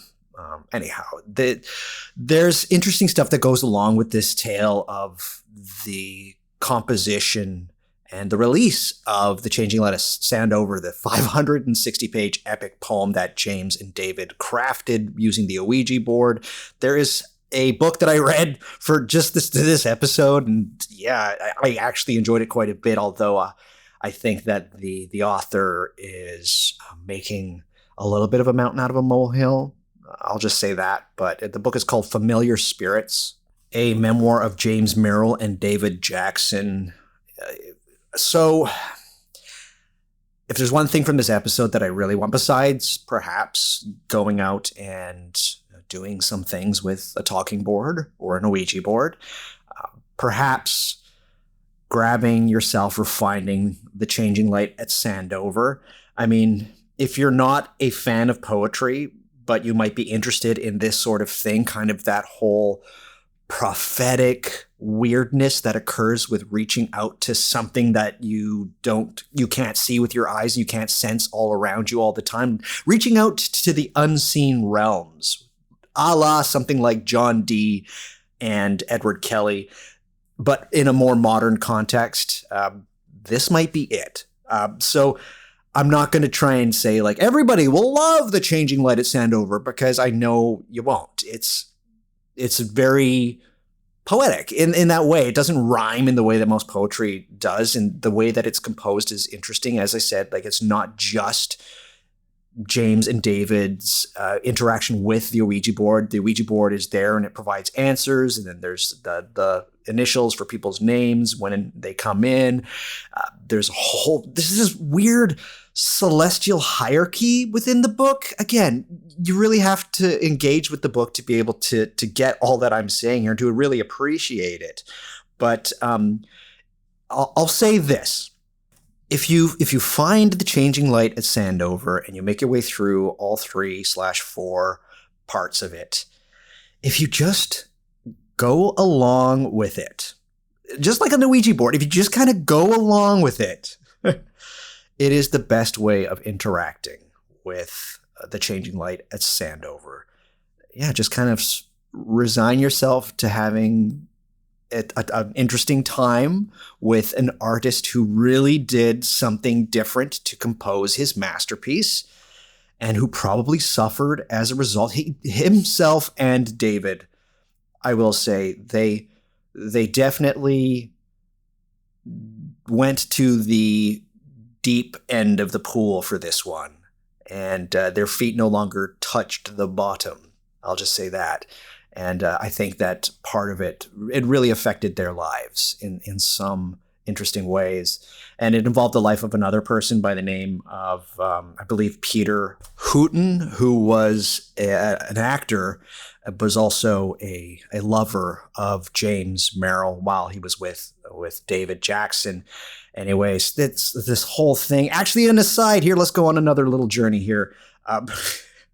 Peter Hooton was an actor who played the Marvel comic superhero who's a magician, a ceremonial magician, Doctor Strange. Everybody knows Doctor Strange because Benedict Cumberbatch, the gentleman, the guy who played Sherlock Holmes and Smog. Everybody knows Doctor Strange. Well, the very first live action or filmed Doctor Strange portrayal was Peter Hooton, who was the lover of James Merrill, the author of The Changing Light of Sandover. Yes, very funny, very interesting. Go look up the images from the made-for-TV movie Doctor Strange. Kind of funny, very 70s. Anyhow, all I will say is that The Changing Light at Sandover, if you get it and you want to have a read, you want to interact with it, do so like you would with an Ouija board. Just come in with a positive attitude and just kind of resign yourself to having a ride and see where it takes you. As I said, it goes in very interesting, kind of crazy directions, but it is a true, okay, here we go. It is a work of art, a true work of art, and probably the pinnacle of someone involved in the paranormal producing a work of art. This is it, and it's poetry, and it's unapologetic in just how crafty and weird it is. So that's about all I'm going to say about The Changing Light at Sandover for now. Grab it, read it if it's interesting to you. Also, maybe afterwards read Familiar Spirits by Alison Lurie, the little memoir about David and James. And yeah, that's where we will end as far as the wonderful times in which Ouija boards have been a part of artists' lives, and for the most part have had an impact on the way that they created and saw the world, truly. And with that, I would like to perhaps divert here a little bit and just talk a little bit about maybe best practice. Now, I have used talking boards or facsimiles of talking boards. My talking board Ouija experience is less so the buying the Parker Brothers board and going through that, although I have used that. Mine's a little bit more like James Merrill and Sylvia Plath's method, so something a little bit more homemade, using a glass. I found that worked for me. I could on this episode go through all of the best ways of using the Ouija board, but unfortunately I'm going to be a bit of an asshole, and that's going to have to get saved for some Patreon content. So come on down to the What Magic Is This Patreon. I'll show you how to make a cool Ouija board that is very simple, and perhaps I will share some of the best tips. But for people that are, for the punters, I will say this: use a circular Ouija board. Use something that is, yes, circular or in a square, but with the alphabet A to Z in a circle. Tends to produce better effects, and just come into it with a positive attitude. If things are getting a bit too real while you're doing it, you can always detach and do a little fire cleanse or something like that. Do some kind of spiritual cleansing. Protection is perhaps, and learning how to protect yourself is, and I've said this on my Patreon as well, one of the best ways of starting getting involved in practical magic. And yeah, I would say strange stuff happens with this board or using this whole process. And it's good to have some kind of safeguards against anything that could occur. And that goes across all forms of magic or communicating with the spirit realm or whatever it is that you are communicating with, or your psyche, which I will touch on in a little bit here. But best practice is you can do it on your own. It will work on your own sometimes. Some people are better at it than others. I find it works for me. But if you get some friends involved, make sure they're people you very much trust and that are willing to do that paranormal dance with you. Because some people have been burned by the board. It does. Mitch ends his chapter in Occult America about the Ouija board with that whole caveat emptor, right? Buyer beware. Strange stuff happens with this whole process. Buyer beware when you get involved with the Ouija board and with talking boards. Always. And I would certainly say that's part of the appeal, at least today. to 2023, the allure as well as the spicy danger that awaits should you use an Ouija board is palpable, certainly. But I myself have used it. I've had some very strange interactions, things said that are very bizarre. Nothing overly dark on my end, but some very strange messages that have me going, wow, that's a weird one. But yeah, that's kind of par for course with the Ouija board. And again, also to go back to Changing Light at Sandover, there's things that the Ouija board says to JM or DJ within that 560-page epic volumes of poetry that just are like, what is happening? And even David and James, particularly James, is just like, wow, if this is me doing this, that's kind of crazy. In fact, he does say that. I believe there was an interview with James, or he put it somewhere that, I quote, "If it's still yourself that you're drawing upon, then that self is much stranger and freer and more far-seeking than the one you thought you knew. If the spirits aren't external, how astonishing the medium becomes." Which is a fairly subtle take, and I think an interesting one, an interesting position to have, particularly for somebody who used the Ouija board a lot. In fact, friends of James Merrill and David Jackson called their home in Stonington, Connecticut, Creepyville? Yeah, it was Truman Capote, author of In Cold Blood, another absolute masterpiece. He was like, meh, place is Creepyville. And yeah, actually a lot of friends, just another diversion back into the Changing Light of Sandover, they lost a lot of friends. A lot of strange things occurred while James and David were using the Ouija board for these sessions. And yet, materialist, rationalist science will say about all of this stuff, all of these interesting interactions that folks have been having with Ouija boards or Ouija-like instruments, with the whole Ouija or talking board process, that it is all a trick of the mind for the most part. And so I'd like to talk a little bit about what is going on with the whole shebang. What we are told is happening when one uses the Ouija board. And the biggest one is called the odometer effect. And it's one of those things that, yeah, it's a real phenomenon.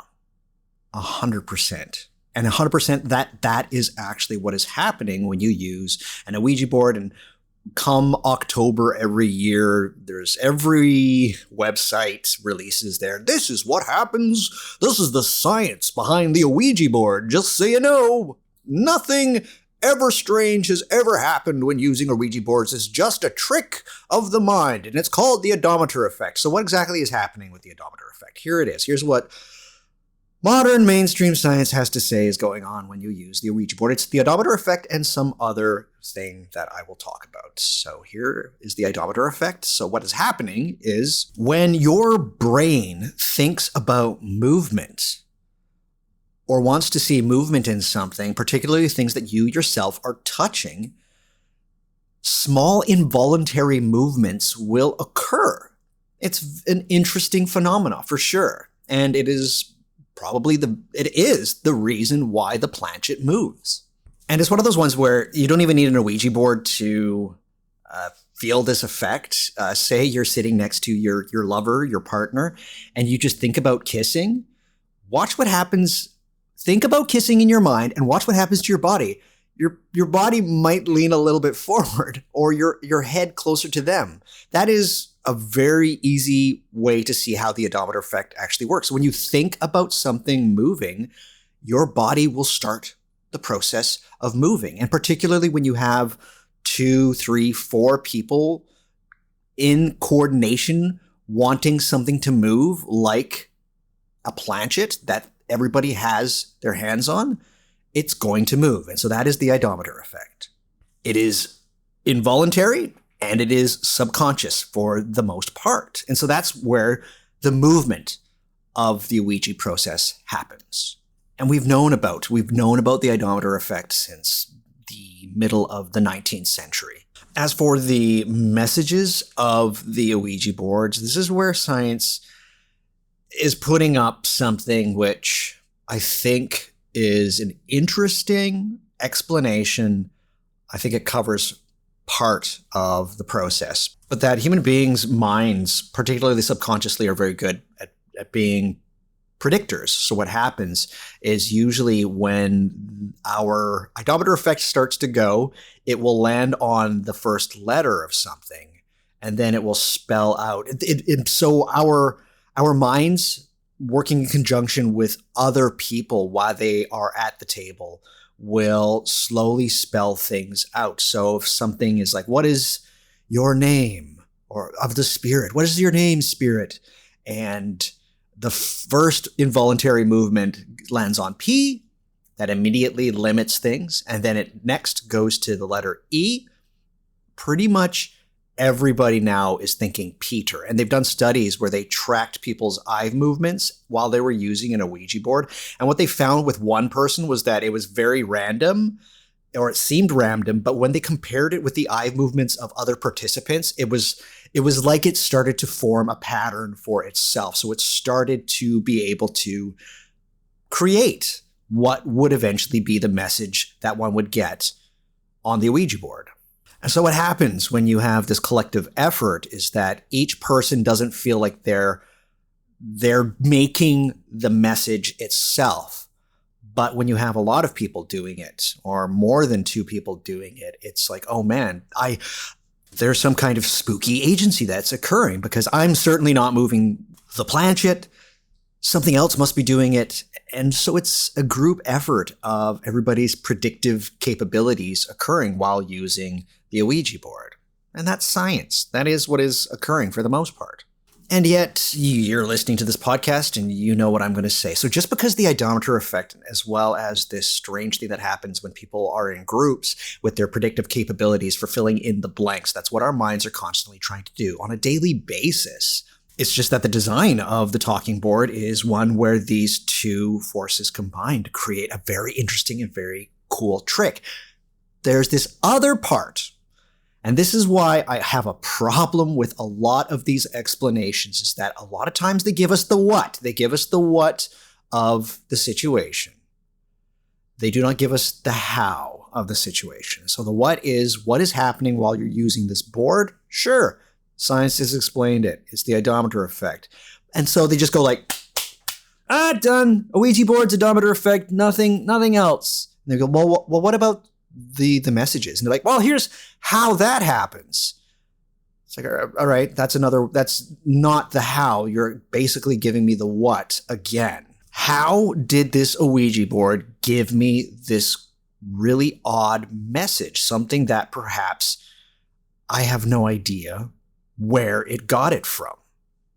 And so science has this other thing that it likes to call the zombie mind, which in itself is seemingly an act of magic in some way. I'll just say that. And I think it is a bit of a stretch. So just because science is so willing, mainstream science is just so willing to try and make everything as lame as fucking possible, they've come up with the zombie mind, which is basically just, we all have subconscious memories.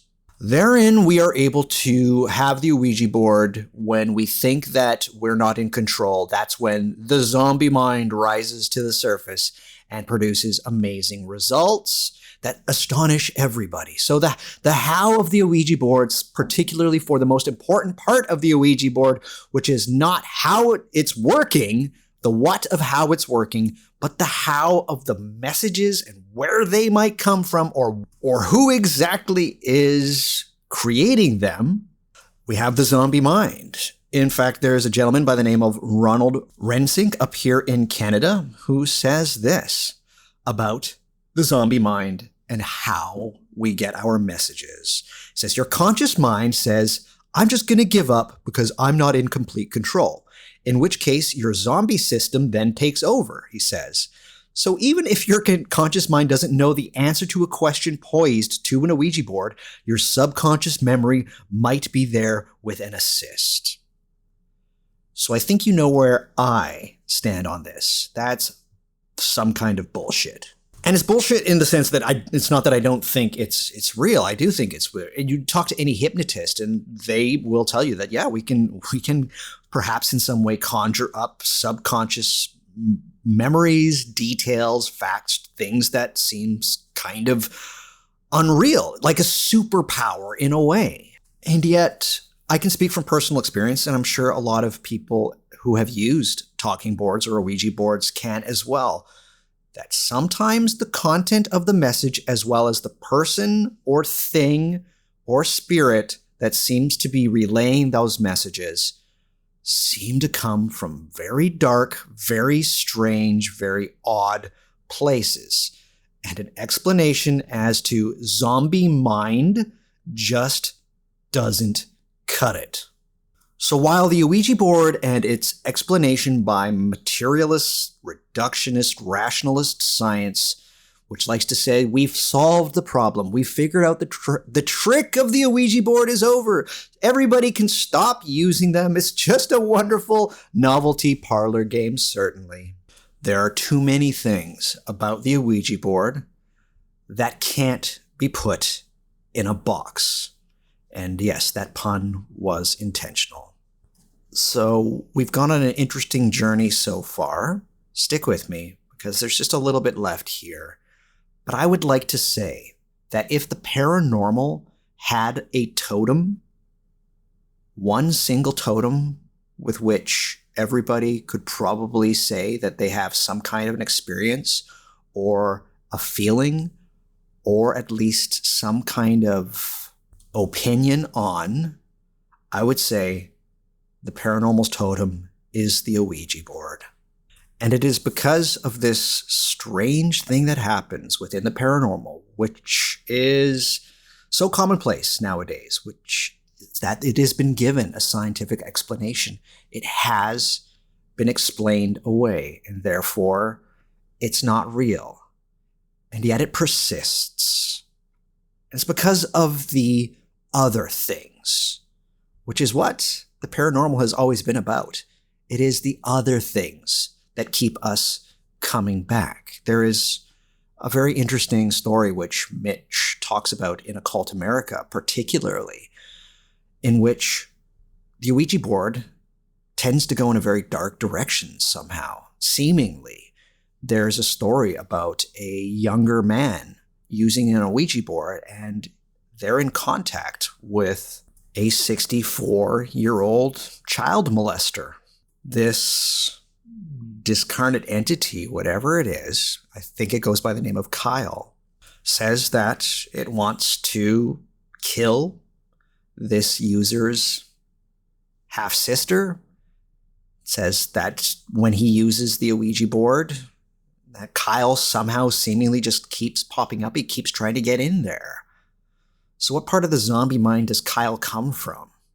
So the Ouija board has always been that totem of the paranormal. And it might sound like I'm repeating myself in that the what of the Ouija board is constantly played out to us as to it's been explained. This is what's happening. This is the what of the Ouija board. But the how of the messages seemingly will never be. And something like the zombie mind doesn't cut it. There's far too much other stuff. And even if that other stuff is merely a deeper, darker aspect of ourselves, and I'm talking specifically about the messages one gets from the Ouija board and the things that perhaps we might be talking to, that itself, even if it has a completely somewhat rational explanation and it is down to us here as embodied human beings, that is still beyond worthy of research.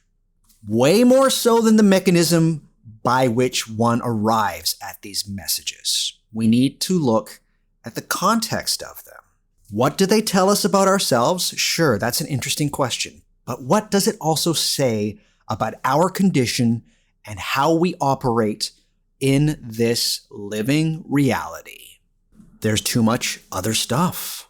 In fact, Ouija boards have been part of something which has been observed, which can only be called mass illness. In October of 2006, over 500 students at an all-girl Catholic school outside of Mexico City suddenly became very ill. They couldn't walk. They had headaches. They would collapse. And one of the students says that it was because of using an Ouija board, and it seemed to spread to those who had used the Ouija board, and it just spiraled out from there. Of course, the explanation is mass hysteria. Very plausible. So easy. It's all mass hysteria. Everything, Middle Ages, mass hysteria. All of this stuff is just mass hysteria because it happens, because we're human beings. We're all about the hysteria. Particularly women. They're more susceptible to it, right? And yet in 2016, there's another group of school children, 100 of them. They were hospitalized for a condition which was, in quotes here, described as contagious demonic possession. Yet again, another instance of mass hysteria, certainly. And they were using Ouija boards. Yeah, 20 of them to begin with were using Ouija boards to try and make contact with spirits that they believed were haunting the school that they were going to. Echoes something that happened 2 years earlier in Bolivia. Similar symptoms, what could be described as contagious demonic possession. Why Ouija boards, right? And while part of me finds this very fascinating, I'm sure that in some of these instances, the Ouija board being a scapegoat, again, it's a fairly easy way for people to wrap shit up. So it's just like, Ouija boards, this is what's going on. But it is certainly another case of other things. Other things not listed or talked about in those shitty short articles that were released all across the internet and in magazines every October. Speaking of which, you know me, and you know how much I like making book recommendations. Well, here's one for everybody, because I think it's worthy of a read. So last October, to get into the mood of the Halloweens, I was trying to find good books on ghosts and hauntings, and truthfully, it's actually kind of, forgive the pun, scary how little great studies there are on ghosts. There's a few, but not as many as I was expecting to find. But what I did find was a very interesting, and I will say it did the trick. It's kind of scary to read in parts. And it's a book where, man, the title, whoever comes up with titles for books, I hope it's not the authors, but if it is, whatever. The book itself is called Will Storr versus the Supernatural, by the journalist Will Storr. So Will is just not some nobody. Will is a multiple award-winning journalist. He's covered wars across the world. He's covered such diverse topics as sexual violence against men. He's written for The Observer, The New York Times, The New Yorker, The Guardian. This is a true journalist. And his first book, his first foray into a literary career, was a book about ghosts. And I was not expecting to love this book, Will Storr versus the Supernatural, as much as I did. But I did. And I would say, as far as maybe my jumping off point for somebody who wants to look into ghosts and how they interact with human beings, there's a few recommendations that I would make. But I would actually tell people to start with this book because it's fun and fucking scary at the same time. Oh, and it also is skeptical in the sense that he goes through a lot of these shitty paranormal TV programs that we're inundated with and have been for the last 20 years. He kind of takes them down a peg. And Will is skeptical. He starts off as being a skeptic and very cynical. But by the end of the book, he is completely perplexed by the supernatural, particularly with ghosts. And so it's a fairly easy book to find. I don't want to give away too much about it, but please give it a read. I do think it is a very interesting book, and I loved it, and I've been telling people about it quite a bit since I read the book. Again, wasn't expecting to love it as much as I did, but one thing he certainly says in conclusion by the end of the book is that a lot of this stuff involving ghosts and the supernatural and paranormal, the Ouija board has a part to play. He does not know what it is, but he has seen with his own eyes very strange shit happening to people when they use the Ouija board. The Ouija board is part of the puzzle for the supernatural and the paranormal. And there is one instance in the book, I believe it's at the very beginning, and the book starts off with a bang. I will say that. The beginning of the book is masterful, but there's a very creepy occurrence with an Ouija board. And then a little bit later on in the book, there's a not so creepy and very kind of sad, pathetic Ouija board stuff.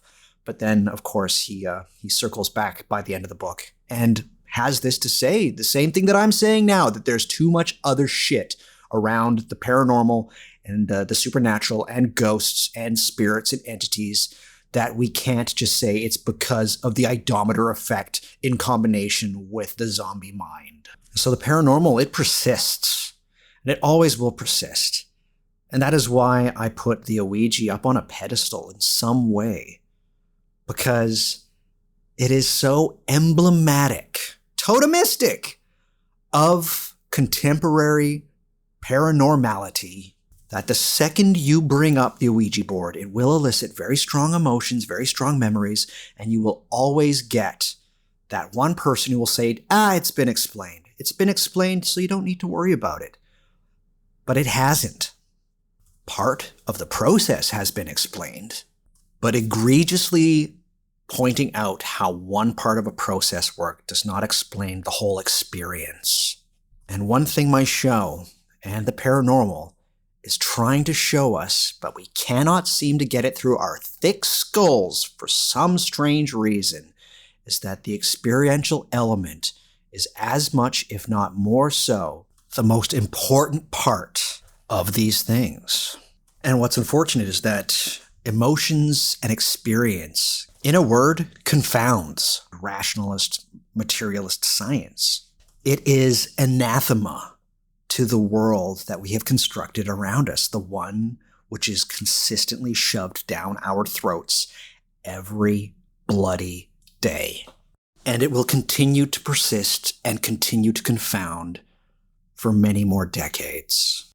The Ouija board, and to a greater extent, the thing for which it represents so well, to my mind at least, this being the paranormal, is simply waiting for us to be able to take these experiences, if you'll excuse the pun, on board and with us, to see this element of the other which persists through us, through every moment, both sacred and profane, to which every once in a while we are able to get a glimpse at the other stuff. But until then, the board says very little. In fact, it says 2 words only. 2 words while it waits patiently for us to catch up. And that is, goodbye.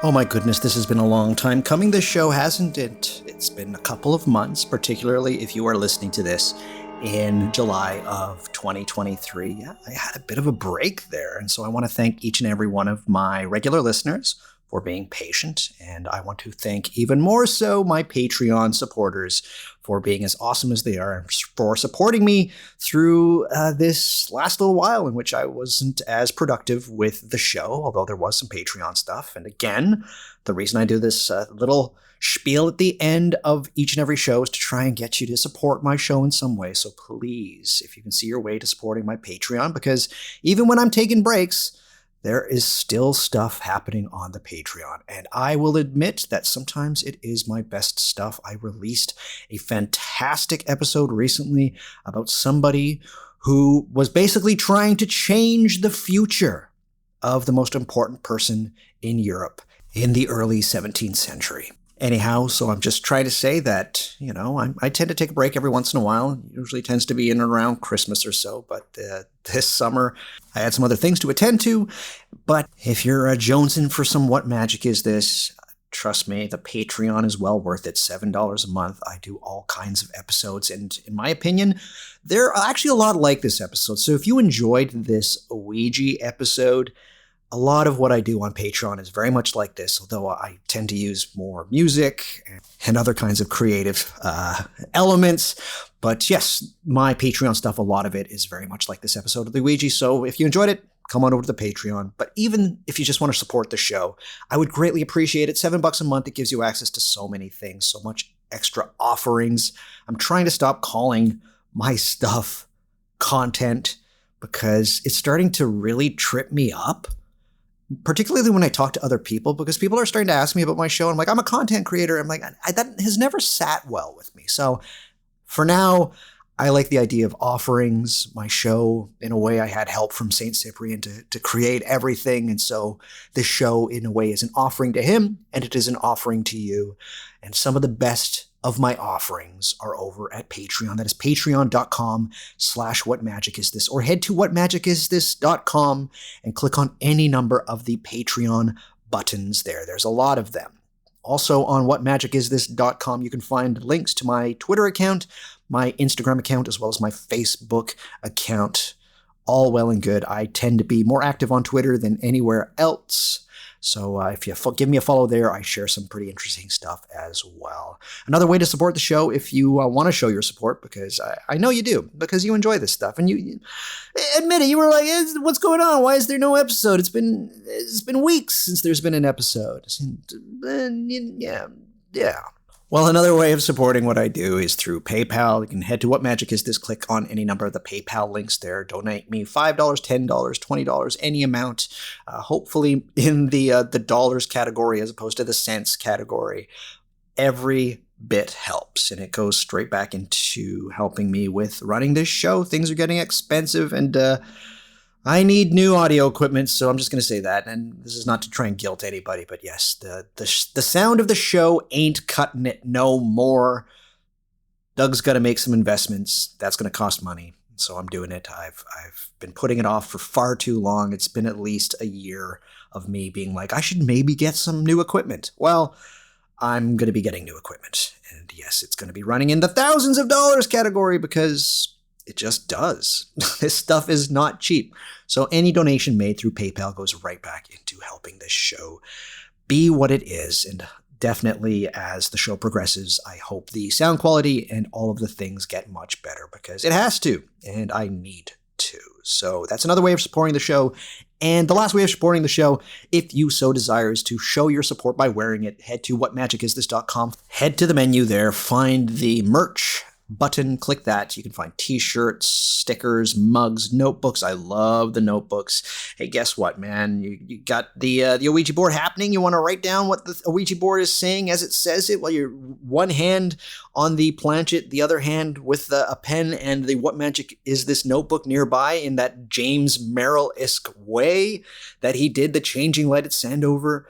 I would be honored. Truly, I would be honored if you wrote your Ouija messages on one of my notebooks. Anyhow, I don't see a lot of money for my merch, but it is a great way of letting me know that you love what I do, particularly if you take photos of what you were doing. I absolutely love it. But that is another way of showing your support to the show. But the best way, and particularly if you enjoyed this kind of a solo effort that I put out, particularly involving something I've never really done before. I've never covered an object on the main podcast. I've covered like books like Liber 777, the Shams al-Marif, that kind of stuff, but I have not covered an object. So hopefully this is not the last time that I do so. Anyhow, suffice it to say, if you enjoyed this episode, you definitely love the Patreon stuff. $7 a month. Come on down. I know you'll love it. I have about 350 people already. I need more. I'd love to see you there. Come part of the family.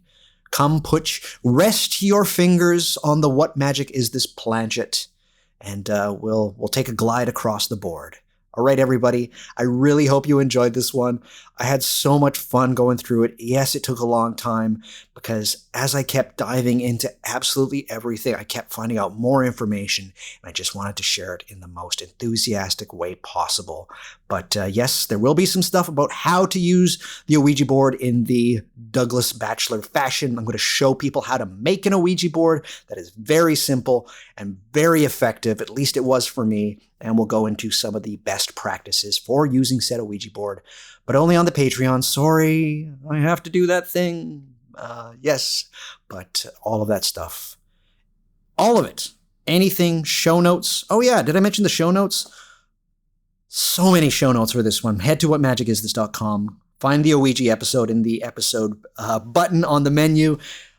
Tons of awesome links for this one, including you'll get to see James Merrill's archives. You can look through as he was writing The Changing Light at Sandover. There's all of his folios up online. You can look at digital scans of them. I find that interesting. It's really, really cool. You can even see how rudimentary his Ouija board was. It's literally a piece of paper. And from that he wrought a Pulitzer Prize winning poem. How awesome is that? Anyhow, thanks for listening, everybody. Whatmagicisthis.com, and we're back to regular scheduled programming here at the What Magic Is This headquarters. Thank you so much for listening. Stay healthy, stay hopeful, and stay luminous, of course. Bye, everybody. Bye. Bye-bye.